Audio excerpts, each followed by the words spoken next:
Hello everybody, welcome back to my channel. SEANNA here with a brand new video. Today we are going to go over some common spiritual traps that we are better off avoiding.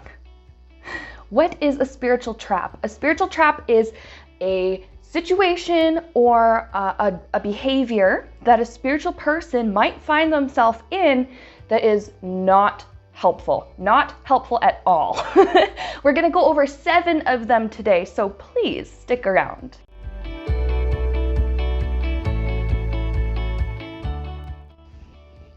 The first trap on our list today is thinking that spirituality absolves you of all responsibility, all of it. Doesn't really work that way. Okay, I should say though, yes, absolutely, we are forgiven by the divine. God forgives us, of course. But we still have to own up to our mistakes, and we still have to at least try to apologize and try to make things right when we hurt other people. I don't want that to stop anybody from exploring spirituality or getting involved in a faith that resonates with you. Obviously, we do things in life that we're not proud of, and we are fully within our rights to start over again fresh if we truly understand that our past actions were harmful, either to ourselves or to others. And if we truly want to kind of start over and be more compassionate and empathetic. Being born again or awakened, or whatever you want to call it, does not erase the effects that your actions and words have had on other people.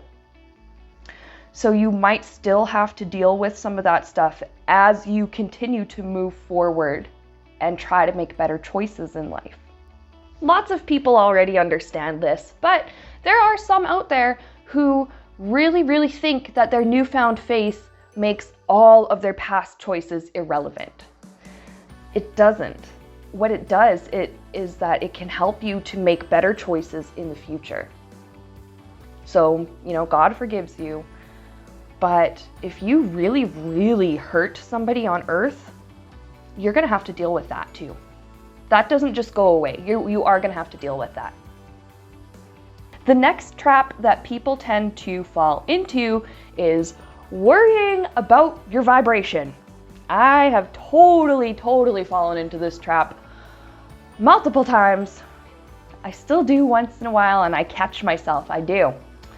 Our personal vibration shifts depending on factors such as our moods, our physical health, any stress around us, our thought patterns, the way that we think, and the environment that we are currently in. Those all have a strong effect on our energetic vibration. Being in a good mood doesn't necessarily make one a good person. Being in a bad mood doesn't really make one a bad person. A perfectly good person can experience a low vibration due to reasons like physical sickness or mental health issues, stress, other things like that. It doesn't mean that there's anything wrong with you spiritually if you are experiencing a low vibration. I want to add to this that I think it's part of the same trap, but referring to yourself and referring to other people as high vibe or low vibe individuals. Those labels are not really necessary because, like we just said, your personal vibration will fluctuate throughout your life depending on what you're going through, how you're feeling, how your health is doing, and your current environment. So don't worry too much about what your vibration is. For the most part, if you're like spiritually awakening and you're really trying to live a good life and you're really just trying to do your best, your vibration is probably much higher than you think it is. Okay. This third trap is one that I found myself stuck in for years, like at least 2 or 3 years of this. Okay, and that trap is fearing bad karma or divine punishment for every single mistake you make.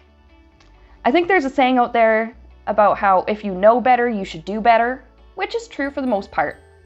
But a lot of people who become spiritual think that, okay, well, now that I know all of this stuff about reality, now that I know more about compassion and love, well, now I have to be perfect and I have to treat everyone perfectly and I have to have this like high vibe routine every single day. I gotta keep my vibration up. I gotta, I can't make any mistakes or else there's gonna be karma or God's gonna be like, see, I knew you knew better than that. I laugh now because I understand this trap is so unnecessary. We are spiritual beings. Yes, we are. But we are having a human experience. Humans are not meant to be perfect. Part of the human experience is making mistakes and learning from them. Some people, oh my God, they really fear crossing over and being judged. Either having to like sit in front of God or somebody and like, watch him like weigh scales and stuff in front of you. Some people believe that. Or like watch your life review and be judged. Some people are so afraid of that, but there's good news. I actually have a whole video on why your life review is really not as upsetting as you think it's going to be. I'll throw a card around here somewhere. You can watch that if you want to. I think it's a really good video. I think you'll get a lot out of it. Anyways, some are afraid of being judged, but guess what? We judge ourselves so much more harshly than we need to, and we judge ourselves so much worse than the spirit realm ever would. Okay? There might be times in our lives that, maybe we have to look over them during a life review or something. And, maybe your guide or an angel or God or whoever is around you goes, okay, you see that mistake you made? What did you learn from it? What could you have done differently? Do you understand how it affected other people? Okay. Oh, you do understand? Okay, cool. Let's move on. And that's it. That's literally it. Please don't worry about getting bad karma or being punished by God. Oh my God. Do not worry about being punished by God. The divine wants to give you the opportunity to learn and grow. And if we were perfect and made all the right choices all the time, how would we grow? How would we learn anything new? So don't worry about this, okay? Don't worry about it. Just do the best you can in life. That's it. The universal laws of cause and effect apply to everyone. Experiencing consequences for your actions does not mean you are receiving divine punishment. The fourth trap that a lot of people tend to fall into is trying to understand everything immediately. Okay, learning spiritual stuff can be really exciting and fascinating, and there are just so many cool, interesting things we can learn about ourselves and the nature of our reality. But don't feel like you have to understand 100% and embody everything you've learned all at once.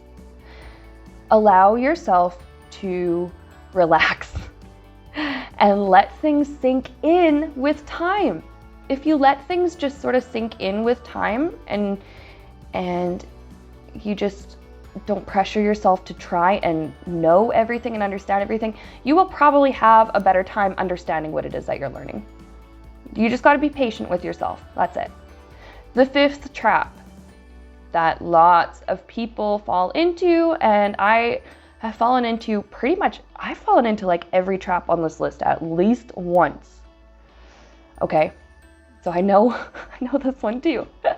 I've seen and heard of so many people falling into this one, and it's just hard. But the fifth trap is depending on spirituality to fix all of your problems. This one is kind of tough because a spiritual connection will help you in life, but it won't always do the work for you. Yeah, of course you can manifest things. I like to manifest things, but not only do I have to set my intention, I like to light candles, I like to do spells and stuff like that. I have to actually put in the work. I have to take some inspired action, or else nothing is going to happen. For example, I use Reiki, It's awesome for healing. It's awesome for bringing comfort and peace. But I also listen to my doctor and I take medication as directed. If I get hurt, seriously bad enough, I'll go to the hospital. I won't just rely on energy healing or spirituality to just miraculously fix it. Sometimes miracles happen in life, okay. But for the most part, we have to take inspired action, and sometimes we have to allow other people to help us. Sometimes that is the answer to our prayers, is the divine sending along somebody who can help us through our situation. It reminds me of a joke that I heard a long time ago. I'm sure all of you know this joke. Okay, a guy is drowning and he's saying, God, help me, help me, help me. Okay, so a few minutes later, a boat comes along and a fisherman's like, hey, I'll help you. You look like you're struggling. And the drowning guy goes, no, God will save me. So the fisherman goes off. Another boat comes by a few minutes later. Hey, it looks like you're drowning. I'm going to help you. The drowning guy says, nah, I'm good. God will rescue me. A third boat comes by and offers help. And again, the drowning guy says, no, God will save me. Well, the drowning guy drowns. He dies. He goes over to the other side and he goes, God, what the heck? Why didn't you save me? And God goes, I sent 3 boats after you. I did try to save you.